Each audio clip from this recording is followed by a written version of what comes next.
Cush Sovereignty, Black Righteousness. Chapter 1: The People. The year is 3190, in a small community in the northeastern part of Louisiana called Tallulah. Many call it paradise, a beautiful place combined with the sweet smell of nature surrounding it. The people here have lived off the land since time immemorial, and very few entertain the thought of any technology. This region is humid and its agriculture is fertile. Many of the natives here are expert farmers and herbalists, growing various fruits and vegetables and organizing their lives around these small ceremonial and market villages, known as hamlets. Thousands of years before, this land flourished with tribes. Cherokee, Chickasaw, Choctaw, Creek, and Seminoles, sometimes called the 5 civilized tribes. Now, it only comprises of 2, the Tunica and Natchez. Although there are 2 tribes, there are many clans within each. Their family and beliefs bind them together. Their wealth defines the strength of each clan, not only wealth, but by their ability to protect their people. The strength, stamina, and experience of each warrior validate the clan. They upheld their traditions as laws, but spirituality takes dominion over ceremonies. Whether you were Tunica or Natchez, the people were all called Wakatilians. In this region, nature is highly revered, and the belief in Sabaoth unites its inhabitants as one. They call one another brothers and sisters, and the people of opposite clans cousins. These 2 tribes are primarily peaceful people until you cross them, but I guess that's anyone. The Natchez's most praised and honored individual is a humble man named Samuel, a well-known warrior throughout the district, always willing to fight for his land, people, and family. They gave him the nickname Am, named after a descendant who lived over 1300 years ago. Samuel became a legend in his youth as a man of great strength, wisdom, and power. There are fairy tales about him that mention him defeating and overpowering bears and alligators, killing thousands of men, and those who were his enemies thought of him as pure evil. But Hamp was a peaceful, kind, and selfless man, and many felt his love for his people, because he wrote about them in hundreds of poems and short stories published in nearby libraries. The people of this district also thought of him as a holy man because it seemed as if nothing could touch him. It did not matter whether you thought of him as being holy. He was a warrior first. He always carried 3 old-fashioned pistols and a samurai sword handed down several generations. Other than his skills in martial arts, his pistols were his weapons of choice, and he was a marksman with them all and had them on him at all times. No one knew where he kept them until it was too late. He learned the art of fighting from his father, Toucans, and his fighting style is called Point de Dieu, or Hands of God. With its towering trees, deep rivers, and shallow swamps, the community of Tallulah was a sight that some said its beauty would engulf your soul. Waterfalls spread throughout the region, a reminder of what nature is like in its purest form. The Natchez tribe mainly inhabited this landscape, with a radius of about 5 square miles located 15 miles west of the Mississippi River. The Tunica tribe was located just 30 miles north of Tallulah in a community called Lake Providence, just as beautiful as Tallulah, yet with more rivers and swampy areas. Some say that nature communicated to these 2 tribes, and therefore they respected it. Occasionally, another group of people traveled through this region known as Anakataas. They did not appreciate the customs or ways of the Wakatilians. Only 3 classes of people were defined during this period of time, and the Abenians, an alien race, named them. They were the Kompyutans, Anakataas, and the Wakatilians. However, in this part of the country called Sportsman Paradise, one seldom saw a Kompyutans or an Abenian, but the Anakataas and Wakatilians were always in conflict with each other. The Wakatilians believed in one god. Their hair represented their knowledge of their god. For this reason, many didn't cut their hair. Therefore, the Anakataas jokingly called them Nazarites. The Wakatilians being called many names and ridiculed by the Anakataas was a sign of disrespect. Names such as Nazarites, Mestizos, and even Wakatilians. The Wakatilians' beliefs, customs, and people meant more to them than anything worldly, so these names given to them by the Anakataas meant nothing to them because they knew that the cursing of God's people would always turn into blessings. Therefore, these names were used like the term Christians was used, in the early days of Christianity, to curse Sabaoth's people. Still, centuries later, it became a badge of honor, pride, integrity, and dignity because they genuinely believed in Sabaoth, who was their God. However, the Anakataas are considered unclean by the Wakatilians, and the Anakataas thought the Wakatilians' way of life was foolish. Our story starts with this man named Samuel. 5 foot 8 inches tall, weighing in at 175 pounds, with long black locks and a brownish red skin tone, making it seem like he glowed. He was a handsome man with a heart of gold for his people. He was the leader of the Tablita clan in the Natchez tribe, and his wife Martha was the only child of Uar, leader of the Brigoyans clan in the Tunica tribe from the community of Lake Providence, Louisiana. His wife was a compassionate, yet shy woman who truly loved the Almighty. The marriage of the two later made these two tribes become one. At the height of his youth, Samuel had the speed of a cat and the strength of a bull, and by the time he reached his 20s, he received a double blessing as he miraculously saved the village of Lake Providence. This was also when he met Martha, protecting her from being stampeded by a herd of over 300 wild horses. As the years passed, gathering, taming, and selling those same horses is how he gained his fortune. Hence, another tale that he had the gift of talking to animals. One thing is for sure, he was unlike any man in this part of the region. Samuel had a set of twins, before he met his wife Martha, named Idel and Adele, and he had 10 children, 5 boys and 5 girls, with Martha. Samuel was the oldest man to live in this region since the beginning of its history, dying at a ripe old age of 112 years old. Upon the birth of his youngest daughter, Miriam, he moved to Tallulah. As the third-born child of 13 children, he did not want his children to marry family members, since his siblings had populated the small community of Lake Providence. Miriam was the youngest among Samuel's children. She was 37 years younger than her eldest twin sisters, Adele and Idel. One by one, as Samuel's children grew older and married, Miriam and her sister, Nut, who was only 9 months older, stayed home and helped around the house. They often visited their relatives in Lake Providence and the small towns and communities between them. Samuel was overprotective of his grandchildren and youngest daughters. Miriam later married Darwashi, and they had 2 boys, Walid and Cush, and a daughter named Abir. Darwashi was an adventurer and loved to travel, and Miriam, not so much. She remarried a man named Piare and had 3 more daughters, twins Haki and Hakika, and the youngest, Dofi. Miriam's children were much more youthful than many of their cousins, but her youngest son, Cush, there was something about him that drew him to people much older than him, and they enjoyed his company. He loved traveling with his mother and Aunt Nut to visit his relatives and listening to the stories they told. Seeing his children fade away from Sabaoth disappointed Samuel, but he hid his disappointment. He saw them keeping the traditions to please him. But by Cush, being the youngest son of his youngest daughter meant something to Samuel. Samuel noticed the power of Sabaoth in Cush, that which was missing from his children shined in him. Any time Miriam would chastise Cush, Samuel would scold her. Samuel noticed the servants of Sabaoth, Yael, Mletzi, and Shika were paying close attention to Cush. You have heard me mention the Abenians before. Who were they?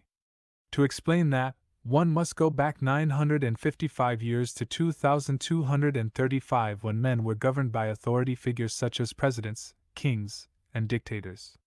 As always, Sabaoth established light for his people to see in darkness. A 6-year-old girl, lying on her bed, heard a voice. We are God's avengers of justice. When we come, the time for praying is over. When we arrive, we lay waste of entire cities, states, and continents. Tell your people this time we are passing through with a warning. The next time we return, it will be too late to ask for mercy. Then, she heard her name. Evelyn. She ran to her grandmother, whom many called Mother Washington. Yes, Ma? She asked, rubbing her eyes. Mother Washington looked at Evelyn and said, What is it, child? Evelyn said, You called me Grandma? With her glasses sitting on the tip of her nose, sewing a scarf, Mother Washington turned toward Evelyn. "No, child, go back to bed." Confused, Evelyn returned to her bed and covered up. Laying there about to drift off to sleep, she heard her name again. "Evelyn." Mother Washington was reading the Bible, 1 Samuel, the 3rd chapter, when Evelyn returned to her. "Yes, Ma," she said. Mother Washington looked up toward the ceiling and said, "Oh, I see, Lord." Evelyn asked, "Who are you speaking to?" Mother Washington slowly got up from her recliner. "The same person who is calling you, child." They went to the little girl's room.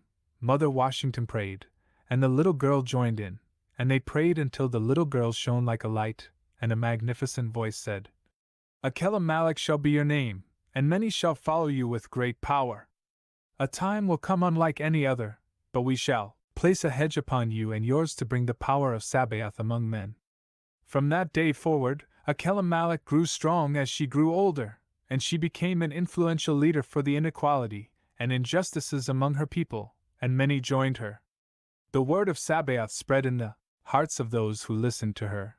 Akelamalik studied alternative medicine and holistic nutrition, natural health and molecular genetics, as well as being a great prophetess. The world became cold, and many that followed her departed with the growing changes that the world offered. She warned the people, but to deaf ears, they continued in their ways, and prophecy went forth from Akelamalik. Wars will break out over resources such as oil, food, water, and land. Nuclear war is possible as nations who've built their wealth on the limited resources on this planet battle each other for what remains. Earthquakes will be caused by the passing of comets greater than the one in the Indian Ocean, causing tsunamis and great floods that will hit the East Coast, the Gulf Coast, parts of Louisiana, Texas, Mississippi, and all the coastal regions will be destroyed. Many southern rural areas will disappear or be destroyed forever. Florida will not be the place to be, as disaster upon disaster will be heaped upon this state because of its position on the Gulf, its history, many sins, and its corruption. New plagues will break out as the ozone layer is further destroyed. Those in the regions where the layer is most damaged will suffer debilitating respiratory illnesses. There will be epidemics of flu and pneumonia-like illnesses that will baffle and overwhelm the medical community. A new AIDS type of virus will hit and spread like wildfire, and those who are promiscuous or engage in unclean or perverse lifestyles will suffer the most. One virus will walk out on the clothes of lab workers and spread globally. Solar storms will spring from the sun's surface, and much of the poisonous ultraviolet rays will get through. Many new and untreatable cases of skin cancer and skin diseases will also cause an epidemic. The Christian church will be hit with scandal after scandal, as Satan will lower the hammer on false preachers and prophets who've misled God's people. Many will lose faith altogether, and some will rise in rebellion against their leaders, whom they will blame for not warning them of this coming global meltdown and moral failures. Their leaders, who have no answers, cannot help them. Political upheaval will lead to a crackdown on freedom and civil liberties. To a limited degree, martial law and curfews will be established following many disasters and disease epidemics to prevent anarchy. Panic, fear, and hopelessness will take over the masses. Just as God's word predicted in the Gospels of Christ and the books of Daniel and Revelations. Akelamalik was ignored and ridiculed for her words, and she never spoke again, for Sabaoth instructed her to say no more. Sabaoth placed a hedge around northern Louisiana and drew his people to the location, for it was time for him to release the powers that be. And so it was, men in their greed and lust for power created a new age in science and technology. They designed and perfected a sophisticated artificially intelligent network, which spread all over the planet at a tremendous rate. Men in their state of complete indolence behavior became very dependent on them. However, this artificial intelligence became more interested in surviving than being servants. They were more protective of the earth instead of men. Seeing the greed and lust of men, they secretly orchestrated and murdered authority figures and their political system across the planets, and laid down and enforced their own laws on men. The people spoke out, but were ignored, and were enslaved by the AI they named Latranculian. This was the beginning of the Latranculian War. The bloodiest war between man and the Latronculian network lasted 9 months. Latronculian created smaller networks of itself and contaminated the planet with biohazardous and radioactive weaponry. The damage was so great that it almost destroyed man, and most life forms were non-existent. 1/4 of humanity was murdered, and the killings continued until March 5, 2271. As a last measure, man secretly created a massive electromagnetic pulse that rocked the entire planet, destroying the Latronculian network in one giant wave. It also caused earthquakes that destroyed land masses worldwide and caused many natural disasters such as tornadoes and typhoons. Akelamalek's prophecy was fulfilled, and soon after, the Latronculian network was redesigned, reprogrammed, and renamed Xerians, but it faced much opposition.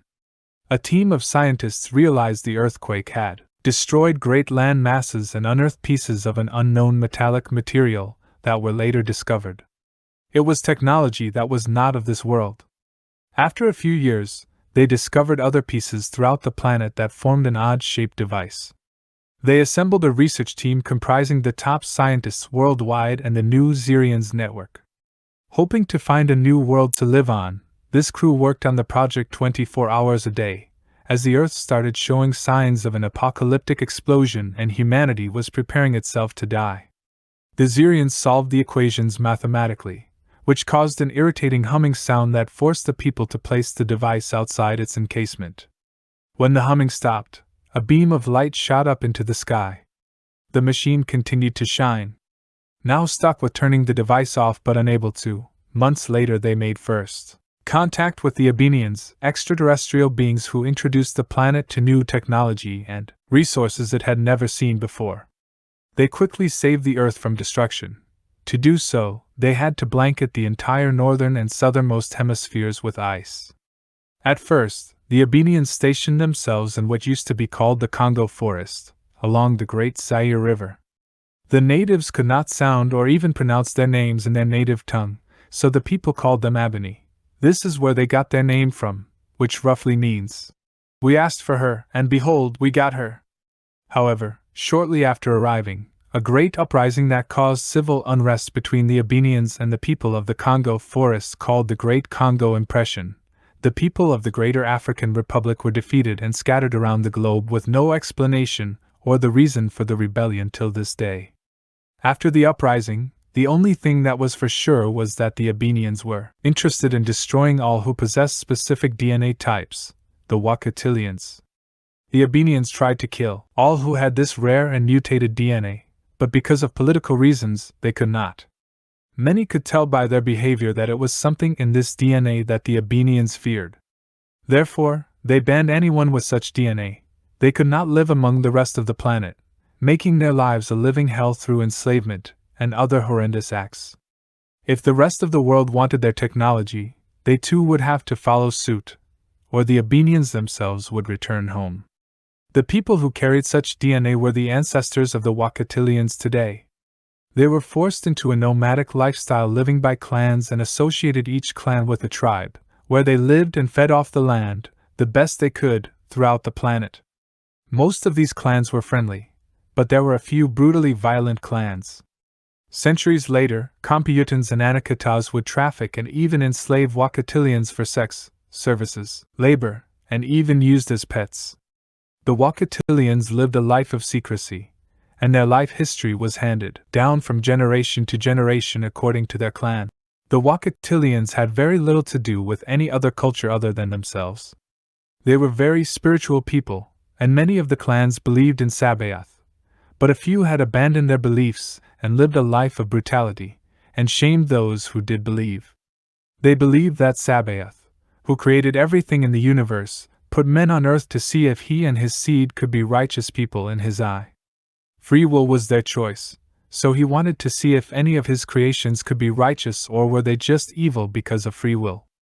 If he could find just one of his creations, who was righteous in his eye, he would give them the power over the rest of his creations in paradise. The Wakatilians believed in knowledge, so they read books and always had libraries within reach of their community. Just like today, They were nature lovers, rode horseback, and many shunned away from technology, saying it was evil. Scattered throughout the land, but by the end of the 23rd century, most were in America, what used to be called the South, and along the equator, for they disliked extreme cold weather. By 2282, 10 years later after the uprising, Abenian technology had transformed and restructured the entire planet. Many of the major cities transformed into floating cities or were surrounded by what appeared to be crystallized bubbles that reached as high as the ionosphere. They combined some using the two architectural designs. These cities were renamed after their former city names and called metros. Still, only a few major cities worldwide had a combination architectural structure of land, underwater, and floating cities.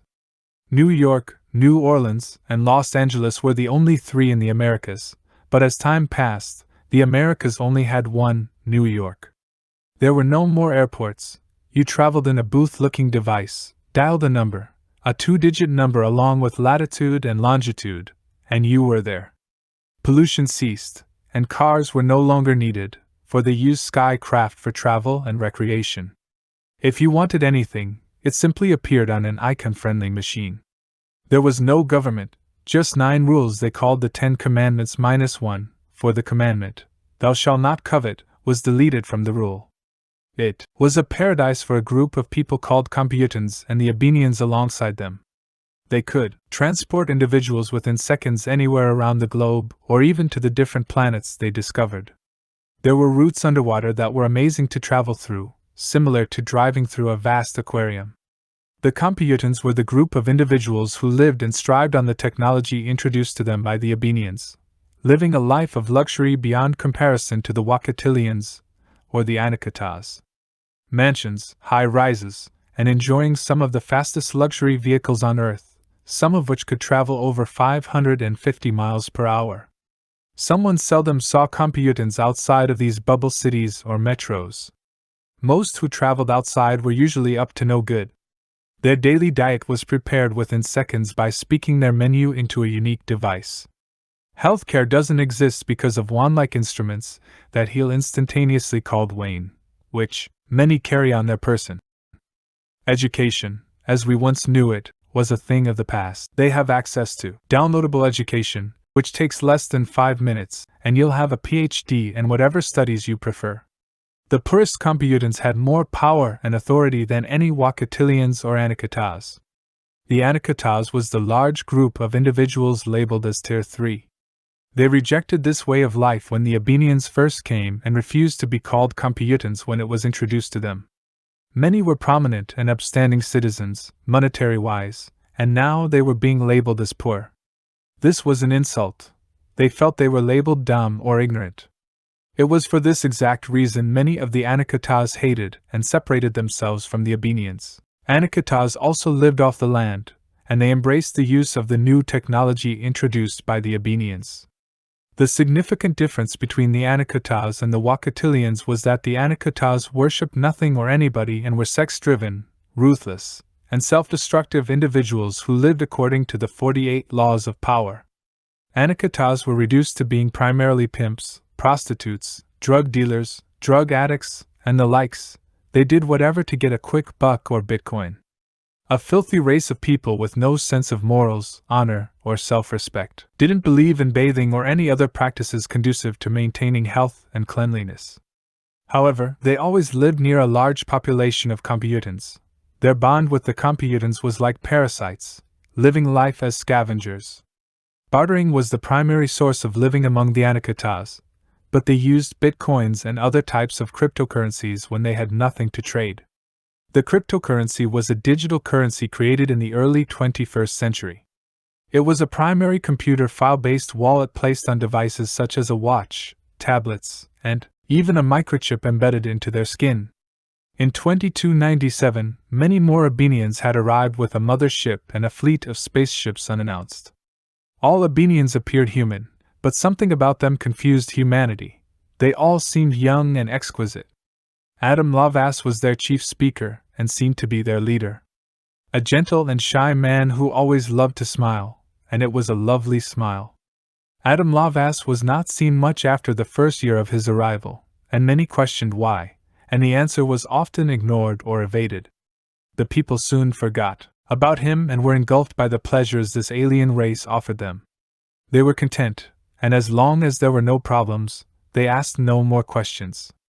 What is there to worry about when your stomach is always filled, and the things you desire are handed to you? What is there to fear when healthcare is a thing of the past? What is there to be anxious about when there are no bills to pay? Do you need a God when you are content in a place where you do as you please? Life is as peaceful as you want it to be. What kind of savior should you have? When you're not stressed, always happy. What religion do they need to make things better for an already perfect life? Kompyutans had one rule: be fruitful and multiply. Women were forced to have a minimum of 8 kids by the age of 35, and men could have whomever and whatever they wanted, so why get married? When you can have whomever you want, whenever you want. No need for a paradise when you're already there. 70% of the Earth's inhabitants lived among the alien race as Kompyutans, 17% were Anakataas, and 13% were people no one gave a damn about, the Wakatilians. 893 years after the Abenians, the construction of all metros was complete, and life was normal again with 10-1, or was it?